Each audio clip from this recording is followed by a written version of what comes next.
Olá, boa tarde pessoal. Pessoal, vou fazer um vídeo hoje aqui e vou continuar falando sobre as abduções, beleza? Então, eu me lembro assim que quando eu era criança, no século passado, porque eu sou do 1952, né? E eu ouvia muita história de pessoas que contavam que no Rio Grande do Sul, alguns lugares no Rio Grande do Sul, alguns lugares em Santa Catarina, no oeste de Santa Catarina, e aqui também no Paraná, mas no Paraná já era bem menos os fatos ocorridos e relatado pelas pessoas, né? Eu era muito criança, nem na escola ainda não ia, mas eu já ouvia falar e isso me chamava muita atenção, de tanto que eu acabei gostando do assunto e nunca esqueci.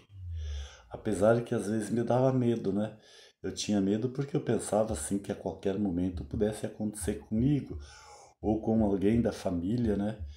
Com irmãos ou com os pais, com parentes e assim por diante, né, gente? Então eu via falar ainda nesta época que alguns casos no Rio Grande do Sul, aonde as pessoas moravam nos sítios, né? Na área rural, onde era que acontecia essas coisas. Pessoas que na época tinha muitos tipos de criações, né? Cavalos, bois, vacas, carneiros, cabritos, porcos, galinhas. Isso não falando também de cachorros e outros animaizinhos domésticos, né? Porque na antiguidade muitas pessoas, muitas famílias tinham às vezes três, quatro cachorros. Na época não era complicado para ter cachorro, né? E eles tinham cachorro para servir de guardiões da própria morada, para se no caso à noite acontecesse alguma coisa, os cachorros eram os primeiros que avisavam que estava acontecendo, que estava sendo rondada a propriedade por algum malfeitor, né? Algum ladrão, etc. E então normalmente eles tinham assim três, quatro vacas de leite, os moradores da roça na época, né? Na época era muito difícil se vender leite, não existia essa onda como existe hoje dos laticínios particulares, das cooperativas, onde se cria um laticínio, né, para colher a grande quantidade de leite dos produtores que sobrevivem da fatura do leite, né? Na antiguidade não, na antiguidade eles tinham poucas criações, poucas vacas de leites, mas era para fazer a manteiga, fazer o requeijão, fazer a puína, né? A puína seria uma espécie de ricota, né? Que falam hoje, nos laticínios falam ricota. Antigamente eles falavam puína. E é uma massa muito fina que sai após o queijo, né? Na, no soro do queijo sai esta ricota que eles chamavam de puína. Muito gostoso, saboroso para comer com pão, comer com polenta, até mesmo para comer assim com virado de feijão, feijão mexido com farinha, né? Então era incrível, né? E eles relatavam assim que às vezes acontecia de em certa morada, certo sítio, acontecia de sumir uma vaca. E eles procuravam essa vaca e não achavam. Não achavam. Porque normalmente acontece assim de uma vaca cair no brejo, né? E se ela cai no brejo, se atola, ela não consegue sair. E eles procuravam em todas as partes, nas sangas, nos riachos, nos brejos, e não encontravam vaca nenhuma. Passando alguns dias, de repente eles encontravam a vaca em algum lugar dentro do potreiro, dentro do fechado, onde eles mantinham as criações soltas, né? Daí eles iam verificar a criação para ver o que tinha acontecido. Eles encontravam coisas estranhas na criação. É como se fosse alguém que pegou a criação e fez uma biópsia com cortes, mas cortes diferentes dos cortes que as pessoas usam ou usavam na época, né? Porque na época se usava com fazer cortes com facas, facões, bem afiado. Às vezes, conforme o local, tinha que bater com um martelo ou com uma madeira, tipo uma marretinha, né? Para fazer os cortes. E ali eles encontravam cortes muito precisos, que era até difícil de explicar o tipo de corte que fazia. E daí eles iam verificar o que tinha acontecido naqueles cortes. Eles às vezes não encontravam dentro da vaca o coração, nem o fígado, nem o rim, e não encontravam, era extraído da criação. Por isso que a criação morria. E, e era interessante, e isso se levantava um mistério na região. Daí eles conversavam entre os moradores da região, né, comunicando o que tinha acontecido e tal. E os moradores falavam, outros moradores falavam: nossa, tal dia, tal noite, à noite, eu vi um negócio muito estranho sobrevoando a região. Um negócio espécie de um prato muito grande, cheio de luzes, etc. E assim por diante, né? Que dava a ideia do chamado disco voador, que eles chamavam na época disco voador, né? E se passava. E de fato também outro fato que acontecia no dia em que a criação sumia, à noite os cachorros, tanto do morador onde era vitimado por este sequestro dessa criação, como os outros moradores, os cães ficavam atordoados à noite. Eles queriam acuar, uivavam, gritavam e ficavam bem estranho também, porque eles eram incomodados por algum barulho muito muito grave ou muito agudo, talvez muito agudo, né? E esse barulho incomodava a audição dos cachorros. Os cachorros ficavam meio atordoados, até que o negócio se afastasse da localidade, e daí os cachorros voltavam todos ao normal. E isso acontecia em vários lugares na região sul, em vários lugares. Se ouvia estes relatos destes discos voadores que roubavam criações à noite e sumia por alguns dias, um dia, 2 dias por aí, de repente aparecia de novo no mesmo local aonde a criação foi apanhada por eles, né? Então isso causava muito medo na vizinhança na época. Mesmo quando se ouvia os relatos dessas histórias, porque era uma coisa assim que não tinha como se defender desse fenômeno estranho, né? E também acontecia, às vezes também durante o dia, principalmente na tarde, bem de tardinha, antes do sol se pôr. Também alguns moradores viam esses objetos voadores voando próximo das moradas, né? E baixava dentro dos potreiros, né? Potreiros é o local onde se fecha as criação. Ou às vezes também nas lavouras, nas grandes lavouras de trigo, de arroz e de outros cereais.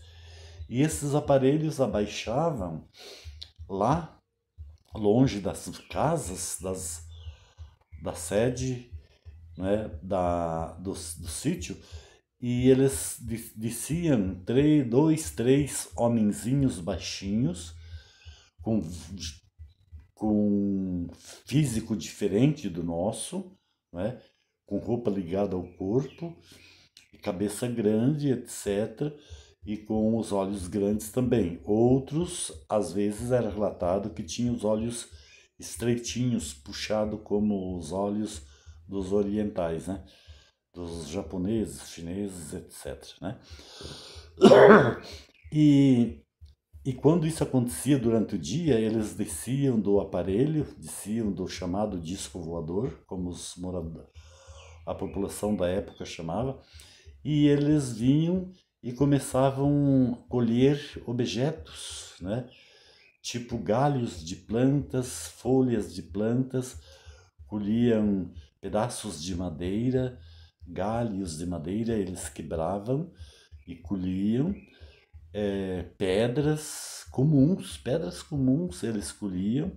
eles colhiam sementes de produto tipo trigo, tipo arroz, ou milho, ou feijão, e recolhiam num vasilhame. Depois de ter recolhido uma certa quantia, eles voltavam para dentro do seu aparelho e acionava, fazia um zumbido muito forte, que era onde incomodava o ouvido tanto das pessoas como dos animais. Os animais saíam em disparada para o lado do rancho, para o lado da casa. Os cachorros ficavam apavorados, né?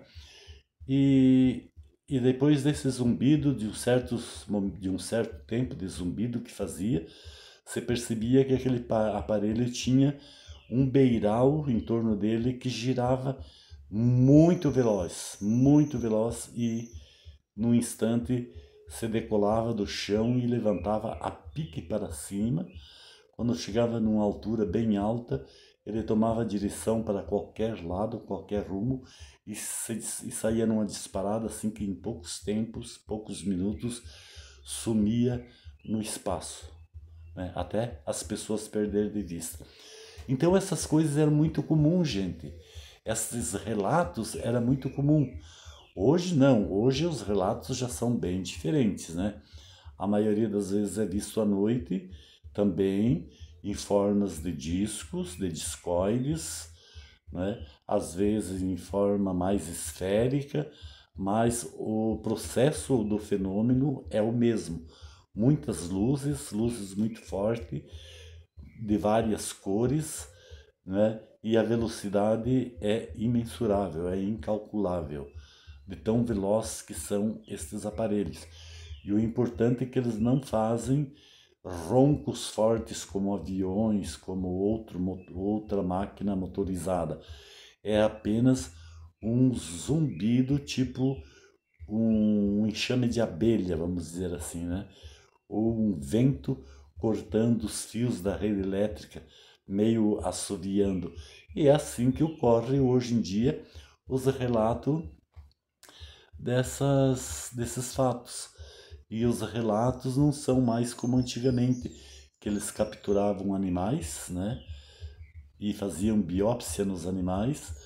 Hoje em dia são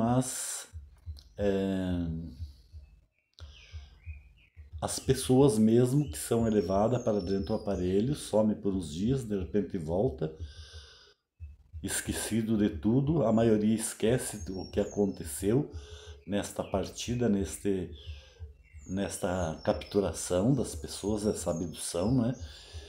E, e lentamente daí eles vão lembrando e ficam com medo até de narrar para os seus familiares o que aconteceu. É onde depois é levado para médicos quando tem sinais no corpo, né? Sinais de queimadura, sinais de cicatrizes, furos, cortes, etc. Assim por diante, né? Então é interessante essas coisas, né? Isso sempre foi, gente, sempre foi, a vida inteira, sempre, acho que até dos tempos mais primórdios, essas coisas aconteciam.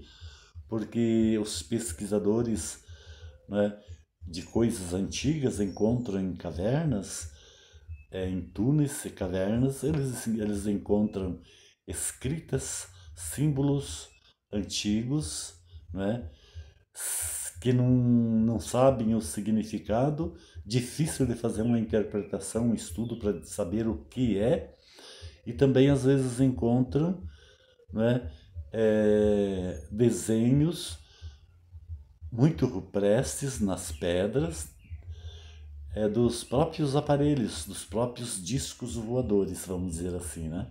Então é interessante essas coisas, né? É, E agora este ano, com muita frequência está acontecendo, está tendo muitos vídeos na internet. A maioria dos vídeos a gente sabe que é montagem, né? É fake. É difícil você acreditar que seja uma verdade o que estão mostrando, né? Porque não tem nada que a pessoa que está mostrando prove que é uma realidade, que é uma verdade. Mas enfim, muita gente ele acata como se fosse uma verdade, né?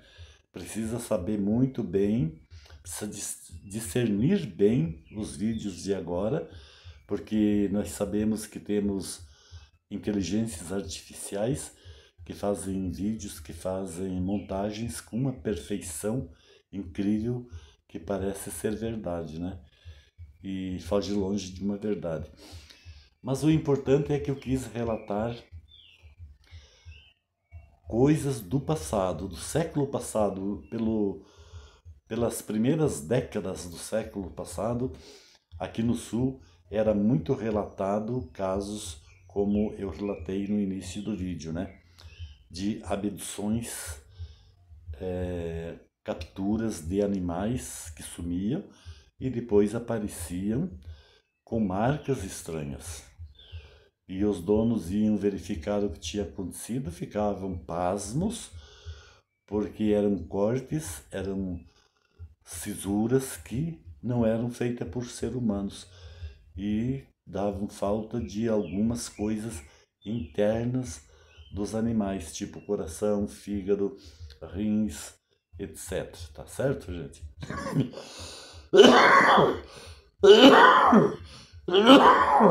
Desculpa aí, gente. Eu começo a falar, vem a tosse.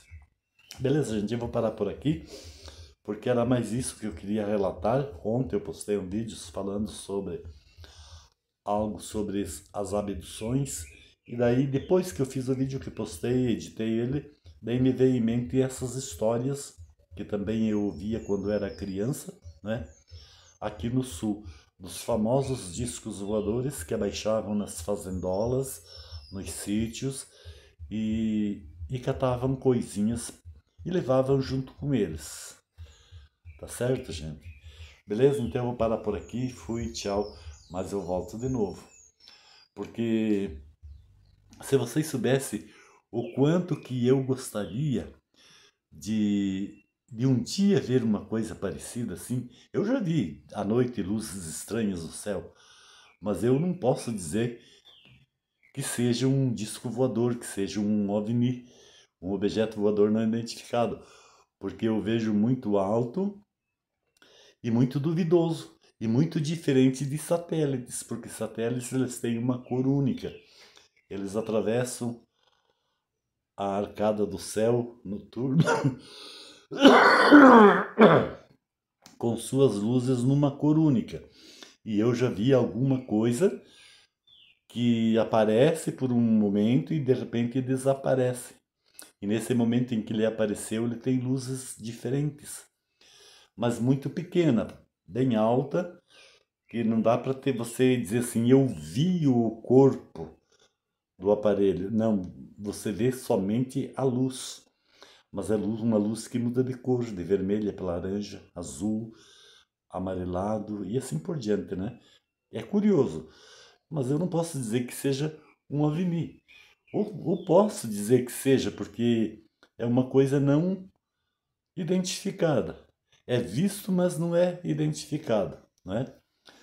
Mas só de você dizer que estrela não é, porque estrela não anda, elas estão paradas.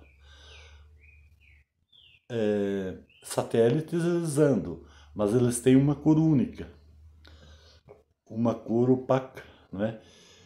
Só se for muito grande e ele reflita muita luz do sol, daí ele fica bastante, ele sai do opaco e fica bastante brilhante, né? Mas sempre numa cor única. É diferente dessas luzes que a gente vê que mudam de cor, né? Beleza, gente? Agora eu vou parar, porque senão daqui a pouco eu continuo falando mais. Tchau, fui, mas eu vou voltar de novo, falando dessas coisas assim, né?